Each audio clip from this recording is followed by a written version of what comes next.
Hello बच्चों, कैसे हैं आप सभी। आई होप आप लोग बहुत अच्छे होंगे। तो बच्चों, इस लेक्चर के थ्रू मैं लेकर आई हूँ आप लोगों के लिए बिहार विद्यालय परीक्षा समिति के द्वारा जो मॉडल पेपर रिलीज किया गया है उसके एमसीक्यू का सॉल्यूशन लेकर आई हूँ। तो देखते हैं कि क्लास 10 जो बिहार बोर्ड के बच्चे हैं उनसे किस तरीके से एमसीक्यू पूछे जाते हैं एग्जाम में। तो चलो स्टार्ट करते हैं। तो बच्चों, फर्स्ट क्वेश्चन आपसे पूछा गया है, द्वितीय क्षेत्र की गतिविधियों में निम्नलिखित में से किसे शामिल करते हैं। द्वितीय क्षेत्र यानी कि जो आपका सेकंड सेक्टर होता है। अगर आपने पढ़ा होगा क्षेत्र कितने होते हैं, 3 क्षेत्र होते हैं, प्राथमिक, द्वितीय और तृतीय। प्राथमिक क्षेत्र में कौन से आते हैं बच्चों, एग्रीकल्चर यानी कि कृषि आता है, जिससे हम क्या बनाते हैं, रॉ मटेरियल के लिए यूज करते हैं, है ना। एंड सेकंड सेक्टर यानी कि द्वितीय क्षेत्र आपको कौन सा होता है बच्चों, जिसमें हम रॉ मटेरियल का यूज करते हैं एक फाइनल प्रोडक्ट बनाने में, जिससे हम प्रोडक्ट को जो है क्रिएट करते हैं इंडस्ट्रीज में। और उसके बाद थर्ड सेक्टर में कौन से आते हैं, सर्विसेज आते हैं, जो सेवाएं हमें प्रोवाइड करवाई जाती है। यानी कि जो प्रोडक्ट हमने बनाया है उसके मार्केट तक पहुंचाने के लिए किसकी आवश्यकता होती है, ट्रांसपोर्टेशन की जरूरत होती है, यानी कि परिवहन की जरूरत होती है, जिसका हम यूज करते हैं थर्ड सेक्टर में। लेकिन आपसे क्वेश्चन पूछा गया है सेकंड सेक्टर में, तो सेकंड सेक्टर में किन चीजों का यूज होता है। तो बच्चों, आपको ऑप्शन दिया है विनिर्माण, निर्माण कार्य और बिजली उत्पादन। ये तीनों ही क्या है बच्चों, एक तरह का इंडस्ट्री में, यानी कि इससे हम क्या बनाते हैं, रॉ मटेरियल को एज अ कच्चे पदार्थ का यूज करके हम क्या बनाते हैं, एक प्रोडक्ट बनाते हैं। ठीक है, विनिर्माण यानी कि वही को क्रिएट करना, निर्माण कार्य भी वही होता है, एंड देन बिजली उत्पादन भी आपका, जब उसको हम क्रिएट करते हैं, इलेक्ट्रिसिटी क्रिएट करते हैं, तो वो भी हमारा द्वितीय क्षेत्र में ही आता है। यानी कि इनमें से सभी जो है आपका करेक्ट आंसर आ जाएगा। ऑप्शन नंबर डी जो है वो सही होगा। ऑप्शन नंबर डी जो बच्चा वो आपका सही हो जाएगा। सेकंड क्वेश्चन है, भारत में, सेकंड क्वेश्चन है बच्चों, भारत में कार्यशील जनसंख्या का बड़ा हिस्सा किस क्षेत्र पर आजीविका के लिए निर्भर है। भारत एक बहुत ही बड़ा क्षेत्र है जहां पर हर तरह के लोग रहते हैं। तो बच्चों, यहाँ पर ऐसी कौन सी एक्टिविटी होगी जिसमें सबसे ज्यादा लोग अपने इनकम में लिए लगे हुए हैं। तो आपका है फर्स्ट सेक्टर यानी कि आपका प्राथमिक क्षेत्र, द्वितीय क्षेत्र या तृतीय क्षेत्र, या इनमें से कोई नहीं। तो बच्चों, भारत, अगर आपने सुना होगा, भारत क्या है, एक कृषि प्रधान देश है जहां पर एग्रीकल्चर सबसे ज्यादा होता है। तो बच्चों, एग्रीकल्चर जो है वो कौन से सेक्टर में आता है, वो आता है आपके फर्स्ट सेक्टर में, यानी कि इसका सही आंसर हो जाएगा प्राथमिक क्षेत्र। ठीक है बच्चों, यानी कि ऑप्शन नंबर ए जो है आपका बिल्कुल करेक्ट हो जाएगा। देन थर्ड क्वेश्चन पूछा है, ब्रूनलैंड आयोग का संबंध निम्नलिखित में से किससे है। जो ब्रूनलैंड आयोग है इसका संबंध बच्चों किससे दिया गया है, समावेशी विकास, आर्थिक विकास, या फिर जलवायु परिवर्तन या सतत विकास। जो बच्चों ब्रूनलैंड आयोग है इसका संबंध आपका डायरेक्ट होता है सतत विकास से, यानी कि एक जो मनुष्य होता है उसका एक होलिस्टिक डेवलपमेंट होना बहुत ही ज्यादा जरूरी माना जाता है। जब कोई मनुष्य होता है तो उसके हर एक क्षेत्र को जो है विकसित होना अनिवार्य होता है, तभी जो है पूरा डेवलपमेंट माना जाता है। तो इस आयोग का संबंध जो है आपका ऑप्शन नंबर डी यानी कि सतत विकास से हो जाएगा। फिर नेक्स्ट है बच्चों, आर्थिक नियोजन हेतु राज्य सरकारों से तालमेल और सहयोग का वातावरण बनाने के लिए किस संस्था का गठन किया गया है। योजना आयोग, नीति आयोग, राष्ट्रीय विकास परिषद या फिर भारतीय रिजर्व बैंक। क्वेश्चन बच्चों फिर से देखिए, जो आर्थिक नियोजन होता है उसके लिए राज्य सरकार से तालमेल और सहयोग के वातावरण बनाने के लिए, वातावरण क्रिएट करने के लिए कौन सी संस्था का गठन किया गया है, तो वो होगा राष्ट्रीय विकास परिषद। तो आपका ऑप्शन नंबर सी जो है वो बिल्कुल करेक्ट हो जाएगा। नेक्स्ट है, भारत के प्राथमिक राष्ट्रीय मानव विकास रिपोर्ट के अनुसार निम्नलिखित में से किसे उपभोक्ता व्यय क्षमता में वृद्धि हुई। तो बच्चों, इसका वो बताना है हमें कि प्रथम राष्ट्रीय जो मानव विकास रिपोर्ट जो क्रिएट किया गया था उसमें क्या बताया गया, वहां कौन से क्षेत्र में सबसे ज्यादा वृद्धि है उनको देखने को मिली, इनकम सेक्टर में, ग्रामीण जनता की, नगरीय जनता की, किसान की, या इनमें से कोई नहीं। तो बच्चों, जो रिपोर्ट तैयार किया गया था राष्ट्रीय मानव विकास के द्वारा, तो उसका सही आंसर होगा, इसमें आ जाएगा आपका नगरीय जनता, यानी कि ऑप्शन नंबर बी, यानी ऑप्शन नंबर बी जो आपका बिल्कुल सही होगा। नेक्स्ट है, इनमें से कौन कृषि आधारित उद्योग का मतलब उदाहरण है। ठीक है, यानी कि जो फर्स्ट सेक्टर है बच्चों जो कृषि आधारित होता है उसमें कौन कौन से जो है इंडस्ट्रीज आपको देखने को मिलती है, चीनी उद्योग, सूती वस्त्र उद्योग, खाद्य प्रक्रम उद्योग और इनमें से कोई नहीं। मतलब जो कृषि आधारित उद्योग है यानी कि कृषि से संबंधित जो पदार्थ होगा, जो रॉ मटेरियल होगा वो कृषि से आएगा, ठीक है। तो वो कौन सी इंडस्ट्रीज है? तो ये सारी इंडस्ट्रीज बच्चों किस चीज पर डिपेंड है? एग्रीकल्चर पर डिपेंड है, ठीक है। यानी कि जैसे चीनी का है तो चीनी किससे बनेगा? गन्ना से बनेगा। गन्ना कैसे होगा? एग्रीकल्चर से होगा, है ना। ऐसे सूती वस्त्र भी और खाद्य प्रक्रम उद्योग भी। तो यानी कि इनमें से सभी जो है आपका ऑप्शन नंबर डी वो करेक्ट होगा। नेक्स्ट है प्रोफेसर किम्स के अनुसार राष्ट्रीय आय में किसे शामिल करते हैं? राष्ट्रीय आय यानी कि जो नेशनल इनकम होता है उसमें क्या क्या चीजें शामिल की जाती है? उपभोग व्यय और विनियोग व्यय, यानी कि ए और बी दोनों या इनमें से कोई नहीं। तो बच्चों जो आपका नेशनल इनकम होता है इनमें उपभोग व्यय जो है और विनियोग व्यय, ये इन दोनों को ऐड किया जाता है तभी हमारे नेशनल इनकम के बारे में पता चलता है। तो यानी कि आपका ऑप्शन नंबर सी जो है बिल्कुल सही होगा, जिसका ऑप्शन है ए और बी दोनों। नेक्स्ट है शुद्ध राष्ट्रीय उत्पाद की गणना में किसे शामिल नहीं किया था? जब हम शुद्ध राष्ट्रीय उत्पाद में अकाउंटिंग करते हैं तो उसमें हम क्या चीज नहीं गिनते हैं? उत्पादित अंतिम वस्तुओं का मूल्य, उत्पादित अंतिम सेवाओं का मूल्य या कच्चे माल की कीमत या इनमें से सभी। तो बच्चों जो शुद्ध राष्ट्रीय उत्पाद जब की गणना की जाती है तो उसमें हम क्या चीज शामिल नहीं करते? कच्चे माल की कीमत को हम शामिल नहीं करते हैं। ऑप्शन नंबर सी आपका बच्चों करेक्ट होगा। इनमें से कौन वाणिज्यिक बैंक नहीं है? वाणिज्यिक बैंक जो है वो नहीं है, कमर्शियल बैंक नहीं है आपकी, वो कौन सी है? भारतीय reserve bank, state bank of India, Punjab national bank या सेंट्रल बैंक ऑफ इंडिया। तो बच्चों जो आपका कमर्शियल बैंक नहीं है वो है आपका भारतीय रिजर्व बैंक, यानी कि आपका ऑप्शन नंबर ए जो है वो सही होगा। नेक्स्ट है बच्चों इनमें से किस संसाधन का पारिश्रमिक ब्याज है? किस संसाधन का जो है पारिश्रमिक ब्याज है वो क्या है? भूमि, श्रम, पूंजी या उद्यमी। तो बच्चों पारिश्रमिक ब्याज जो है वो कौन सा है? वो आपका है पूंजी, ऑप्शन नंबर सी। नेक्स्ट है केंद्रीय सहकारी बैंक। सहकारी बैंक की बात की गई है, किस स्तर पर कार्य करती है बच्चों? ये बैंक जो है ग्राम स्तर पर, जिला स्तर पर या राज्य स्तर पर या राष्ट्रीय स्तर पर? तो बच्चों केंद्रीय सहकारी बैंक जो है वो आपकी कार्य करती है जिला स्तर पर, यानी कि ऑप्शन नंबर बी। फिर है बच्चों मैजनी जो है उसका संबंध किस चीज से बताया गया? कौन से दल से इसका संबंध है?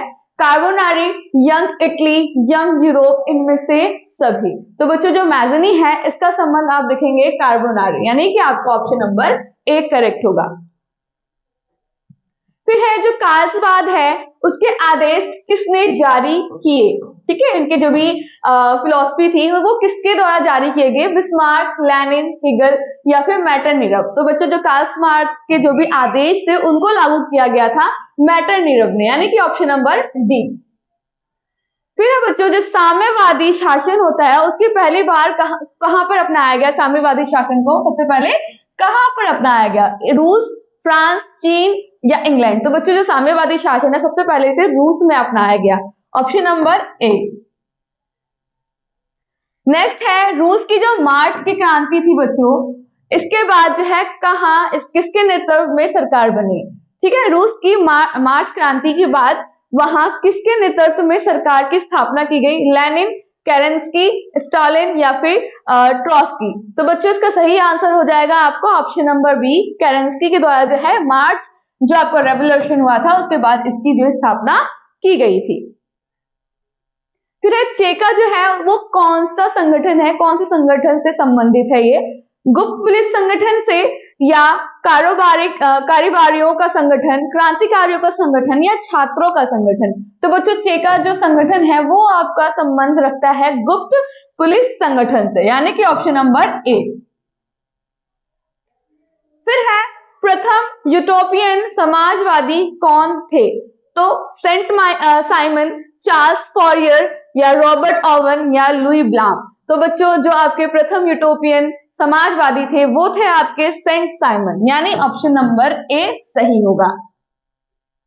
नेक्स्ट है माओवादी की सरकार निम्न में से किसका समर्थन प्राप्त था? माओवादी की जो सरकार थी तो कहां पर जो है इसका समर्थन दिया गया था, कहां पर इसको सपोर्ट मिला था? अमेरिका, फ्रांस, रूस या इंग्लैंड? तो बच्चों जो बाओदाई का जो सरकार था वो आपका किसका समर्थन प्राप्त था? तो वहां पे होगा इंग्लैंड, यानी कि ऑप्शन नंबर डी करेक्ट हो जाएगा। नेक्स्ट है जेनेवा समझौता के क्रियान्वयन की देखभाल के लिए बने अंतरराष्ट्रीय आयोग का सदस्य राष्ट्र निम्नलिखित में से कौन सा नहीं है? जेनेवा का समझौता हुआ था उसके क्रियान्वयन में कौन सा देश इसमें से कौन सा राष्ट्र जो है उसका सदस्य नहीं था? भारत, चीन, कनाडा, पोलैंड। तो बच्चों इसका सही आंसर हो जाएगा चीन, ऑप्शन नंबर बी। नेक्स्ट है जो स्वराज का लक्ष्य है बच्चों वो कौन से कांग्रेस अधिवेशन में प्रस्तावित किया गया था, बताया गया था? ठीक है, जो स्वराज यानी कि इसका क्या ऑब्जेक्टिव है, हमें स्वराज क्यों चाहिए? तो इसके जो ऑब्जेक्टिव्स हैं ये कहां पर कांग्रेस के कौन से अधिवेशन में प्रस्तावित किया गया बच्चों? नागपुर अधिवेशन, पूना अधिवेशन, मद्रास अधिवेशन या लाहौर अधिवेशन? तो बच्चों सही आंसर होगा ऑप्शन नंबर डी, लाहौर अधिवेशन में जो है स्वराज के ऑब्जेक्टिव को प्रस्तावित किया गया था। ऑप्शन नंबर डी जो है वो करेक्ट होगा। फिर है तीन कठिया व्यवस्था समाप्त करने की सिफारिश किसने की? तीन कठिया व्यवस्था को जो समाप्त, तो ऑप्शन है बच्चों आपके चंपारण एग्रियन समिति के द्वारा, लैंड होल्डर सोसाइटी के द्वारा, इंडियन एसोसिएशन के द्वारा या मद्रास महाजन सभा के द्वारा? तो बच्चों इसका सही आंसर हो जाएगा चंपारण एग्रियन समिति के द्वारा जो है तीन कठिया व्यवस्था समाप्त करने की सिफारिश की थी। तो आपका ऑप्शन नंबर ए जो है वो करेक्ट होगा। नेक्स्ट है जलियांवाला बाग जो हत्याकांड हुआ था उसकी जांच के लिए कौन सी समिति को नियुक्त किया गया था? तो बच्चों इसका ऑप्शन है आपका खिलाफत समिति, हंटर समिति या ब्रिटिश पार्लियामेंट्री समिति या इनमें से कोई नहीं। तो बच्चों जो जलियांवाला बाग हत्याकांड आपके पंजाब में हुआ था, अमृतसर में हुआ था, तो उसके जांच के लिए कौन सी समिति को नियुक्त किया गया था? तो आपका होगा answer option number B, Hunter समिति को नियुक्त किया गया था इसकी जांच पड़ताल करने के लिए। ऑप्शन नंबर बी जो है वो सही होगा। हिंद स्वराज नामक जो पुस्तक है, जो बुक है, उसके लेखक कौन है? तो पंडित जवाहरलाल नेहरू, चित्तरंजन दास या महात्मा गांधी या मदन मोहन मालवीय? तो बच्चों जो हिंद स्वराज नामक जो पुस्तक है उनके लेखक हैं आपके Mahatma Gandhi. Option number C correct होगा। नेक्स्ट है बच्चों 1920 में मानवेंद्र नाथ राय ने भारतीय कम्युनिस्ट पार्टी की स्थापना कहां की थी? तो इनकी स्थापना 1920 में कहां की थी बच्चों? ऑप्शन है ताशकंद, मद्रास, लखनऊ या काठमांडू? तो इनकी स्थापना जो है बच्चों वो की गई थी ताशकंद में। ऑप्शन नंबर ए जो है सही होगा। नेक्स्ट है बच्चों वामपंथी शब्द का प्रथम बार प्रयोग किस क्रांति में हुआ था? तो वामपंथी शब्द का प्रयोग जो है बच्चों सबसे पहले हुआ था क्रांति जो कौन से क्रांति में होता है वो ऑप्शन देखो, रूसी क्रांति में, फ्रांसीसी क्रांति में, अमेरिका क्रांति में या फिर नेपाली क्रांति में? तो इसका सही आंसर होगा फ्रांसीसी क्रांति, ऑप्शन नंबर बी। फिर बच्चों चार्टिस्ट आंदोलन कहां हुआ? चार्टिस्ट आंदोलन जो है बच्चों कहां हुआ था? भारत में, इंग्लैंड में, इटली में या जर्मनी में? तो बच्चों चार्टिस्ट आंदोलन जो है वो आपका हुआ था जर्मनी, यानी कि ऑप्शन नंबर डी। नेक्स्ट देखिए पराजित तुर्की के साथ कौन सी संधि की गई? जो पराजित तुर्की थी उनके साथ कौन सी संधि की गई थी बच्चों? सेवर्स की संधि, पेरिस संधि, फ्रैंकफर्ट की संधि, एड्रियानोपल की संधि? तो बच्चों इनके साथ जो संधि की गई थी पराजित तुर्की के साथ वो था आपका सर्वस की संधि, यानी कि आपका ऑप्शन नंबर ए। नेक्स्ट है महात्मा गांधी ने किस गोलमेज सम्मेलन में हिस्सा लिया था, भाग लिया था? प्रथम, द्वितीय, तृतीय, इनमें से कोई नहीं, इनमें से कोई सी भी गोलमेज सम्मेलन में पार्टिसिपेट नहीं किया था। तो बच्चों इसका सही आंसर होगा द्वितीय गोलमेज सम्मेलन में उन्होंने पार्टिसिपेट किया था, ऑप्शन नंबर बी। तो बच्चों नेक्स्ट क्वेश्चन है राष्ट्रीय श्रम आयोग का गठन कब हुआ? 1948 में, 1957 में, 1962 में, 1968 में? तो बच्चों राष्ट्रीय श्रम आयोग का जो गठन है वो किया गया था 1962 में, ऑप्शन नंबर सी सही हो जाएगा।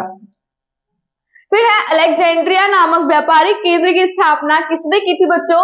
सिकंदर ने, नेपोलियन ने, पॉप ने, मौसोलिनी ने? तो बच्चों इसका आंसर हो जाएगा आपका सिकंदर के द्वारा जो है अलेक्जेंड्रिया नामक व्यापारिक केंद्र का स्थापना किया गया था। नेक्स्ट है अंतरराष्ट्रीय पूर्ण निर्माण एवं विकास बैंक को किस अन्य नाम से भी जाना जाता है? अंतरराष्ट्रीय मुद्रा कोष, विश्व बैंक या एशियाई विकास बैंक या नाबार्ड। तो बच्चों जो अंतरराष्ट्रीय पूर्ण निर्माण और विकास का जो बैंक है उसे हम विश्व बैंक के नाम से भी जानते हैं। ये बच्चों सभी कंट्रीज को आर्थिक सहायता प्रोवाइड करवाती है जिसे हम विश्व बैंक बोलते हैं। नेक्स्ट है बच्चों मार्टिन लूथर का जन्म कहाँ हुआ था? जर्मनी, फ्रांस, यूनान या इंग्लैंड। तो बच्चों मार्टिन लूथर का जो जन्म है वो हुआ था जर्मनी में। ऑप्शन नंबर ए जो है वो करेक्ट होगा। नेक्स्ट है मुद्रणालय स्थापित करने से पूर्व लाइसेंस लेना किसने अनिवार्य किया था? यानी मुद्रणालय यानी कि जो आपका प्रिंटिंग प्रेस होता है उसको स्थापित करना है आपको, ठीक है, उसकी इंडस्ट्री लगानी है तो उसके जो है आपको लाइसेंस लेना होगा। तो क्या किसने अनिवार्य किया था? Lord Lytton, Lord Wellesley, governor general John Adams या लॉर्ड विलियम बेंटिंग। तो बच्चों जो लाइसेंस लेना अनिवार्य किया था वो थे आपके गवर्नर जनरल जॉन एडम्स, यानी ऑप्शन नंबर सी जो है वो सही होगा। नेक्स्ट है मोतीलाल नेहरू ने किस समाचार पत्र का संपादन किया? Independence, Hindustan Time, Young India, Bengal Gazette. तो बच्चों मोतीलाल नेहरू के द्वारा जो समाचार पत्र संपादित किया गया था वो था independence, option number A. Next है मैसूर का शासक टीपू सुल्तान किस क्रांति से प्रभावित था? टीपू सुल्तान जो है कौन सी क्रांति से प्रभावित था? ठीक है, अट्रैक्ट था रूसी की क्रांति से, फ्रांसीसी क्रांति से, अमेरिकी क्रांति से या इनमें से कोई नहीं। तो जो बच्चों आपके मैसूर के शासक जिसे हम क्या बोलते हैं टीपू सुल्तान के नाम से फेमस है, तो वो कौन सी क्रांति से को प्रभावित थे, किससे अफेक्ट थे? तो वो फ्रांसीसी क्रांति था। ऑप्शन नंबर जो है बी वो सही होगा। तो बच्चों लास्ट क्वेश्चन है आपका कि प्रोटेस्टेंट धर्म सुधार की शुरुआत का श्रेय किसे दिया जाता है?